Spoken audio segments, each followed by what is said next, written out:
So I was in a meeting with the client the other day, and we're working on a mock interview. And the plan is simple. We hop on the call, we run the mock interview straight through from the beginning. She answers the questions, we debrief, and then she tightens things up before the real interview. Now, what's important to know is that by this point, she was prepared. She had already built her interview kit. She had already thought through intentionally and strategically all of her language, her positioning, and her impact. And so we start doing the mock interview, and she begins to tell me about yourself response. And at first, it sounds great, but then it starts to feel a little monotone. And then it starts to get circular. And then she catches herself. I'm in full rambling mode. Those are not my words. She literally stopped and said, I'm in rambling mode now. And I remember smiling a little bit because I thought, I can sometimes do the exact same thing. And so we paused for a second. And instead of correcting the answer and trying it again, we talked for a couple of minutes to figure out what was happening in her mind as she was circling that same point. And in the middle of that conversation, the thing that came to me, I just kind of said it out loud and I said, maybe it's helpful if you put your head in your body. We kind of laughed because it sounded a little funny, but that was it. That one sentence made everything click. She took a deep breath, she started again, and the difference was night and day. Her answer was clear, it was natural, it sounded so confident. And honestly, as someone who was listening to her tell me about yourself response, it just felt good to listen to it. What's most interesting is that she didn't do anything new. She didn't get new words. She didn't do more prep and come back. She wasn't suddenly more experienced or more capable. She had the foundation already. She had already put in the work. It's just that something internal just turned on with that one statement. And that moment really caught my attention because I've already been seeing this pattern show up again and again. And I was already researching this topic of why do we ramble and what's exactly going on. So today, I want to talk you through what I think is happening here. Because if you find yourself rambling in interviews as well, especially when it's under pressure, this is going to help you to understand why. And once you understand why, communicating clearly becomes a whole heck of a lot easier. Hey there, you're listening to the Uncommon Career Podcast, and I'm here with you every single week to make sure that your job search is a little lighter, a little clearer, and a whole lot more human. My name is Patricia Ortega, and I help people like you articulate their value clearly so that you can show up confident and prepared and grounded in your job search without feeling like you're underselling yourself or like you're performing under pressure. I help you find the words so that you feel good about how you're explaining your impact and so that it translates into job offers that are better and that come faster. Now, when I think about the moments when people struggle to share their full value, I tend to see two experiences most common. The first one is I know my stuff, but as soon as I get put on the spot, everything falls out of my head. And the second one is I find myself talking, but as I'm talking, I start wondering, are they understanding me? Did I explain that well? Let me say it again. And so on the surface, these look like two very different problems. One looks like freezing and blanking out, and the other is more rambling and going on forever. But what I have found is that both of these point to the same underlying issue. In the first situation, you're second guessing yourself before you even say a word. And of course, that's going to lead to undersharing because everything has just left your brain. But in the second situation, you're second guessing yourself after you've started speaking, which means that you're not going to repeat yourself, over explain, and we are at rambling stage. Now, these two are very different behaviors, but they both come from the same root cause, and that's your belief. Specifically, this is the belief that what you have prepared will actually hold up under pressure. Because here's the thing, belief on its own isn't enough to carry you through. I mean, I can believe that I can sing and fly and dance, but reality is going to correct me pretty harshly if I get on stage or if I jump off the roof. See, belief has to be earned. There's so many conversations going around saying, if you just believe, you can make it happen. But reality is that is not true. Belief has to be earned. And it's earned through preparation that's been thought through. that you have structured, that you've strategized, and most of all, that you have pressure tested. This is why mock interviews are so important.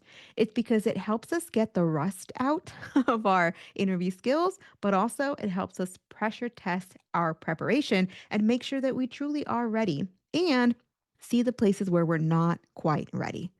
And so, what I see a lot, especially with high achieving seasoned professionals, is that they know their industry. You know your space, you know your work. You have tons of years of experience and you can share it 5 ways from Sunday. However, you haven't fully prepared to strategically translate that experience into employer facing language while including storytelling aspects, while including structure and ways to help them remember and share the context.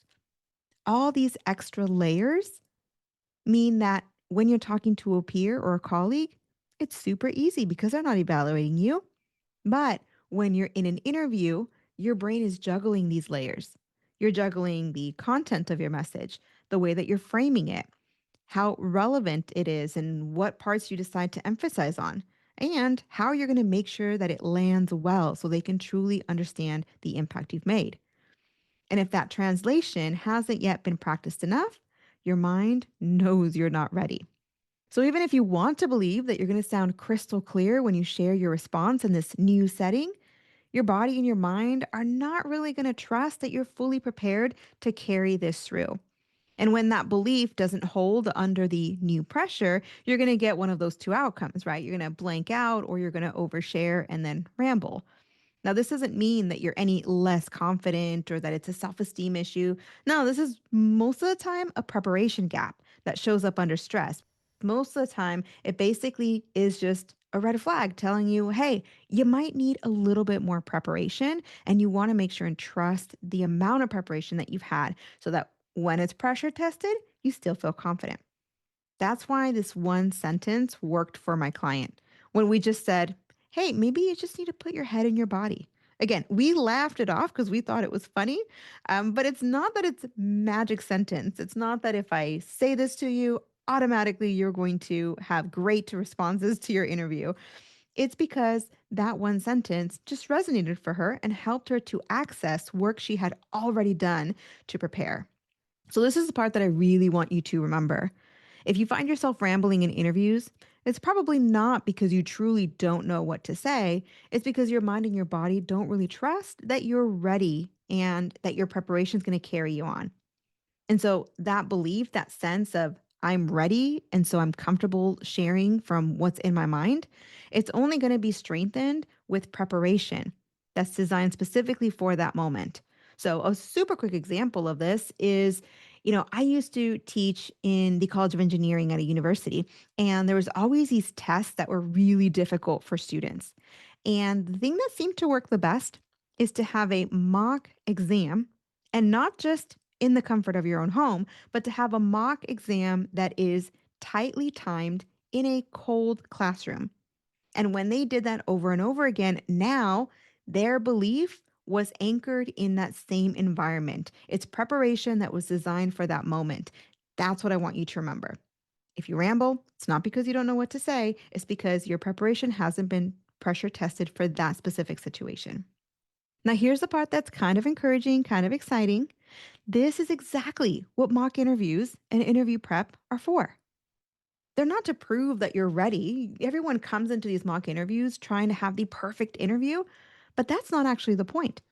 The point is to show you where your belief still needs reinforcement, to show you where you're strong and where you still need just a little bit more preparation. Nearly every single client I work with usually starts off around the interview prep section saying something like, I have never prepared this much for an interview. And at first, I used to feel bad about it, like, dang, I'm making you work harder than you probably need to. But almost every single one of them says once they're hired, I didn't realize that this is what it takes to show up at my very best. And moving forward, this is an absolute non negotiable. I cannot believe what I was showing up with before we did this interview kit. And if you're curious how I help clients build that level of preparation, the one that supports your trust in yourself even under pressure, You can learn more about my 5-step approach at theuncommoncareer.com/90. That's theuncommoncareer.com/90. Listen, if this episode helped you put into words something that you've been experiencing, that is a win, because clarity always comes before confidence. First, you need to know, what exactly do I want to get confident in? What is missing? What's the gap? And then you can address that gap, put that into practice, and now here comes confidence. Anyway, thank you so much for joining me this week. I am looking forward to seeing you here next week. And until then, know that Denise and I are cheering you on. We're praying for you, and we'll see you on the next one. Hey, thanks for listening. I really appreciate you spending time with me today. If you found this episode helpful, please tap the 5-star review on the show's homepage in your podcast app. It would absolutely make my day, and it helps others discover the Uncommon Career Podcast.